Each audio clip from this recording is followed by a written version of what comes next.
তারাবির নামাজ ছুটে যায়, এতে কি আমার রোজা আদায় হবে? রোজার নিয়ত কোনটি বা কিভাবে করব? নিয়ত পড়া কি রোজা রাখার জন্য জরুরি? একটা প্রশ্ন এসেছে, সাহারি ও ইফতারের কোনো দোয়া আছে কি? এটি কি বাংলায় পড়া যাবে? রমজানে মাঝে মাঝে তারাবির নামাজ ছুটে যায়। যদি আমার তারাবির নামাজ ছুটে যায়, এতে কি আমার রোজা আদায় হবে বা রোজার পূর্ণতাতে কোনো সমস্যা হবে কিনা? ভাইরা আমার, রমজান মাসে তারাবির নামাজ না পড়লে আমরা অনেকে মনে করি যে তার রোজাতে বোধহয় অসুবিধা হবে। এটা সম্পূর্ণ ভুল ধারণা। তারাবি একটা ইবাদত, রমজানের রোজাটা আরেকটা ইবাদত। যেহেতু তারাবি না পড়লেও রমজানের রোজা হয়ে যায়, তাহলে তারাবি পড়ার কি আর দরকার আছে? কেন? রোজা তো হয়ে যাবে। আলাদা ইবাদত। রোজা রাখা একটা ইবাদত, তারাবি পড়াটা আরেকটা ইবাদত। নবী করিম সাল্লাল্লাহু আলাইহি সাল্লাম একই হাদিসে দুটি কথা বলেছেন, মান কামা রমাদানা ঈমানান ওয়া ইহতিসাবান গুফিরা লাহু মা তাকাদ্দামা মিন যামবি। একই হাদিসে বলেছেন, মান সামা রমাদানা ঈমানান ওয়া ইহতিসাবান গুফিরা লাহু মা তাকাদ্দামা মিন যামবি। যে ব্যক্তি ঈমান এবং ইখলাসের সাথে রমজানের রোজা রাখবে, আল্লাহ তার পূর্বের গুনাহ মাফ করবেন। যে তারাবি পড়বে তারও পূর্বের গুনাহ মাফ করবেন ইনশাআল্লাহ। এজন্য ভাইরা, তারাবির নামাজ পড়তে হবে। এটা সুন্নাহ, গুরুত্বপূর্ণ সুন্নাহ, সাধারণ সুন্নাহ না। নবী সাল্লাল্লাহু আলাইহি সাল্লাম ছাড়েন নাই, সাহাবীরা ছাড়েন নাই। কোনো ওযর ছাড়া তারাবি ছাড়া যাবে না। জামাত ছুটে গেলে একা একা হইলেও পড়বেন, কিন্তু কোনো কারণে পড়তেই পারলেন না, সফরে আছেন, ট্রাভেলে আছেন, বাসে ছিলেন, ট্রেনে ছিলেন, নাইটে সফর করেছেন, তারাবি পড়তেই পারেন নাই, ইনশাআল্লাহ আপনার রোজা হয়ে যাবে। তাই বলে তারাবিকে অনেকে অবহেলা করেন আজকাল, যেটা তো সুন্নাত, না পড়লেই কি। এই অবহেলাটা আরেকটা দোষের। তাহলে আমাদের মধ্যে দুইটাই সীমা লঙ্ঘন। কেউ মনে করেন তারাবি না পড়লে রোজাই হবে না, এটা হলো বাড়াবাড়ি। আবার অনেকে মনে করে তারাবি না পড়লেই বা কি, এটা হলো ছাড়াছাড়ি। এই বাড়াবাড়ি এবং ছাড়াছাড়ির মধ্যে আমাদের থাকতে হবে। আল্লাহ আমাদের তৌফিক দান করুন। রোজার নিয়ত কোনটি বা কিভাবে করব? নিয়ত পড়া কি রোজা রাখার জন্য জরুরি?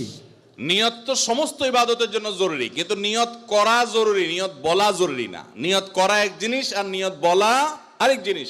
মুখে নিয়ত বলে আর অন্তরে নিয়ত করে। অন্তরে নিয়ত করে আর মুখে নিয়ত বলে। ইবাদতের মধ্যে নিয়ত করা ফরজ। রোজার জন্য নিয়ত ফরজ, নামাজের জন্য নিয়ত ফরজ, কিন্তু নিয়ত বলাটা ফরজ বা সুন্নত কোনোটাই না।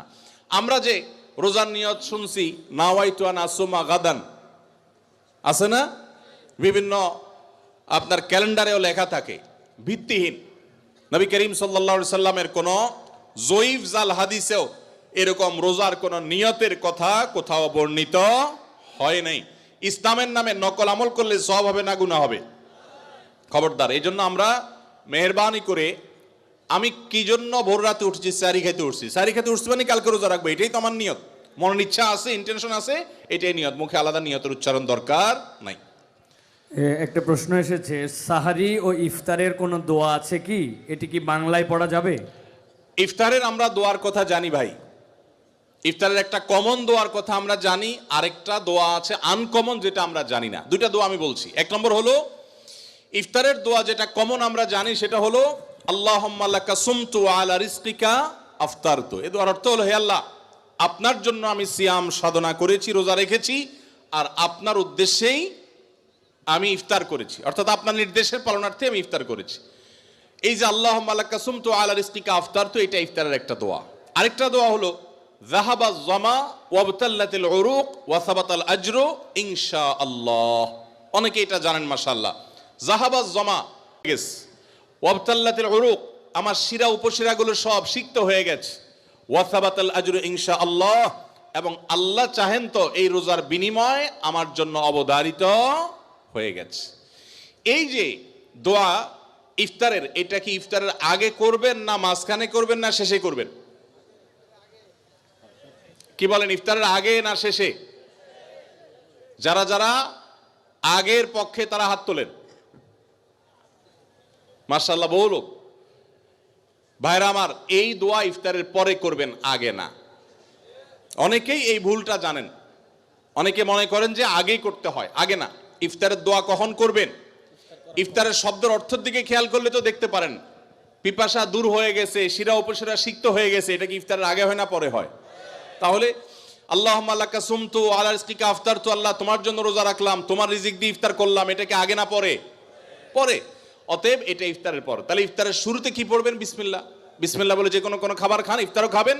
ইফতার খেয়ে ফেলছেন, 2-4 লোকমা খেয়েছেন, একটু পানি খেজুর খেয়েছেন, তারপরে দোয়া পড়তে পারেন। আর চাইলে একদম শেষ করেও পড়তে পারেন। আর এটা নিজের ভাষায় পড়লে হয়ে যাবে, কিন্তু সুন্নাত হবে, বেশি উত্তম হবে নবীজির ভাষায় পড়তে পারলে, সরাসরি আরবি টেক্সটটা পড়তে পারলে। আল্লাহ আমাদেরকে তৌফিক দান করুন। বাথরুমে অজু করার বিধান কি? একটা মোস্ট কমন প্রশ্ন, বাথরুমে অজু করার বিধান। বাহিরে কোনো ট্যাপে করা উত্তম। কেন? কারণ অজুর একটা গুরুত্বপূর্ণ সুন্নাহ হলো বিসমিল্লাহ পাঠ করা। টয়লেটের মধ্যে বিসমিল্লাহ পাঠ করাটা মাকরুহ।